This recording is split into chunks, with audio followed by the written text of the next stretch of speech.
Hello, beautiful people. Like, share, and subscribe. So I want to give you a snippet of Dangote giving an interview. Then I'll come and let you know my thoughts in the comment section. Please listen to the end. Lafarge, monopoly. But we Dangote, the first plant we set up was 5 million tons. That was the first one against less than 2 million of local production. But when we got in there, people now start saying, monopoly. So, and this is really very disheartening when people keep talking about all this monopoly. It is only when you stop people, you block them through legal means or whatever. No, it's a level playing field where whatever Dangote was given, okay, in cement, for example, okay, other people too were given. In fact, some of them maybe they even got more than us. Okay, we are always very, very careful. You heard what I said. In the refinery, we did not, and I repeat, we did not collect one single incentive from the federal government of Nigeria or from even the Lagos state of Nigeria. Yes, Lagos state, maybe they gave us a good deal, but we paid $100 million for the land. It wasn't a free land. We paid for it. Okay, so people are always looking at the other side. They are not really looking at the real picture. Okay, that's one. Number two, this country has been... Those of you who don't know, Dangote is the richest man in the world, richest black man in the world, and in fact the richest Nigerian.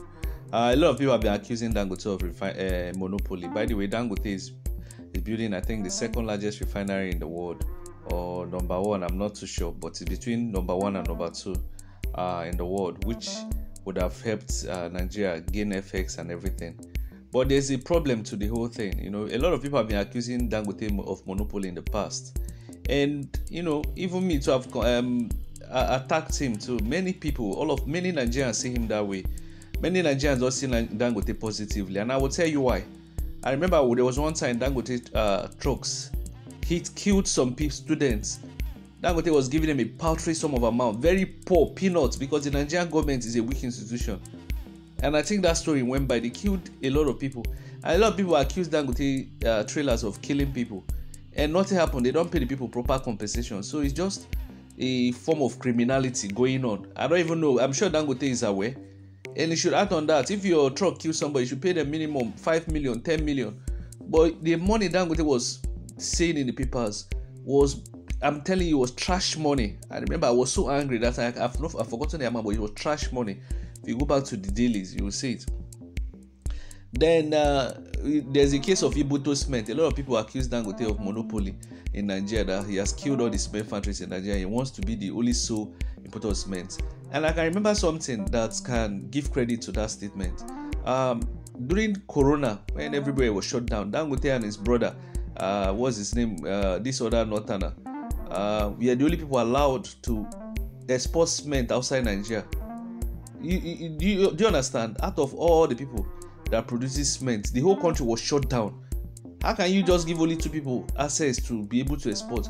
Why you don't allow other people to export too? If you want to allow Dangote, you must allow everybody that window period. But Dangote is not special. So these are things. And there's the case of Ibeto Cement, how people have accused Dangote severally that Dangote killed the cement company with his partnership with Obasanjo. You understand? And using policies to destroy Ibeto's business. So there are many cases like that. People have mentioned how Dangote have destroyed businesses. In fact, in one of these videos he was doing, he said he wanted to invest in steel, but they are not going to invest anymore. That other Nigerians should invest. I'm going to give you a positive and negative situations to this whole thing. The other day, the regulator for, I think, petroleum in Nigeria was saying that Dangote's what do they call it? Diesel has a high quantity of sulfur. And Dangote came out to debunk that statement recently. I feel like he has mentioned a lot of things in the interview, that he spent $100 million on the land Lagos State gave him. I was even thinking the land was even free before. How much did the community get from that land? If they pay $100 million for the land, how much did the community get? I'm sure Lagos State government must have paid the community people peanuts. I'm telling you, the criminality that goes on in Nigeria is a criminal enterprise.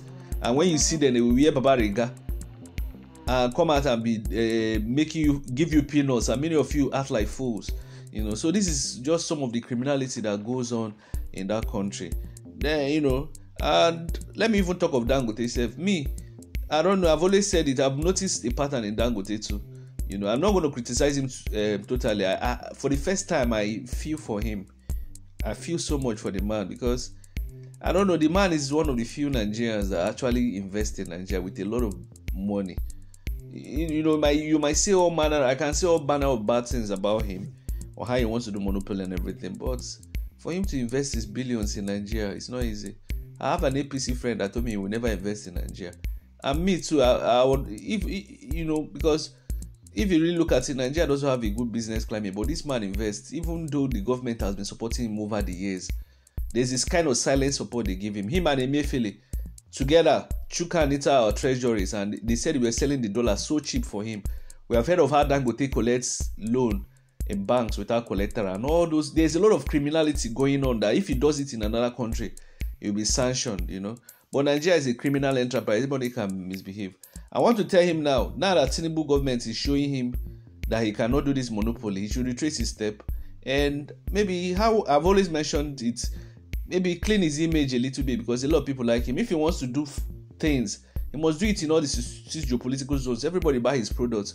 You cannot be giving rice every time you're giving it to northern people. Last time he actually shared it to, I don't know, he said he gave some things to all the regions in Nigeria. But before Dangote is always not, as if he's only northerners that buy his products. Then the thing that can redeem his image, I've always mentioned it, instead of him talking of Arsenal, you buy a football club in Nigeria, upgrade it, put players, make sure that players from all the six geopolitical zones, very good players, play in that club, and maybe they will go to CAF Champions League. It will also give him a good image, because football gives a good image, So these are just some of the things, I feel like for him to even invest in Nigeria, he tried.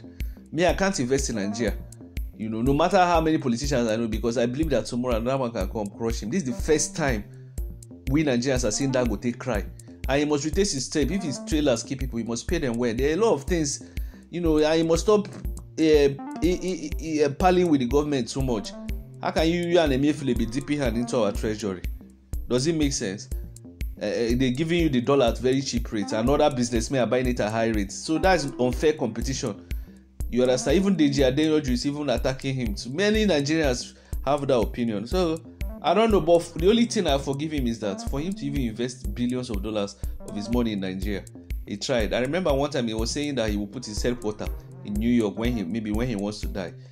And I start saying reason with it, because if you put it in Nigeria, the next government can come and liquidate it. But Nigeria should actually protect his business. And I think it was wrong for the regulators to come out to say Dangote fuel is this. You should protect Nigerian businesses, people that are trying to do it, but not allow monopoly. If the government will have been clean and clear from the day one, all this madness will be going on. You can't do this thing he's doing in South Africa or other countries, It's because the government is a criminal enterprise, so everybody misbehave. So for the first time, even the rich is crying, and many of them, even all this Otadala, they might be crying in silence, but you don't know. And for him to say he doesn't want to invest in steel, I think he should do it. Maybe they should do a partnership, or all the rich Nigerians should come together and do that steel. I think without the oil, steel, and electricity, we cannot grow. So I just feel for him. For the first time, I see him tearing up, but I don't still also feel sorry for him. He's the cause of this. He should redeem his image and do the right things. He's getting old now. He should do the right things, and just my thoughts. Let me know your thoughts in the comment section.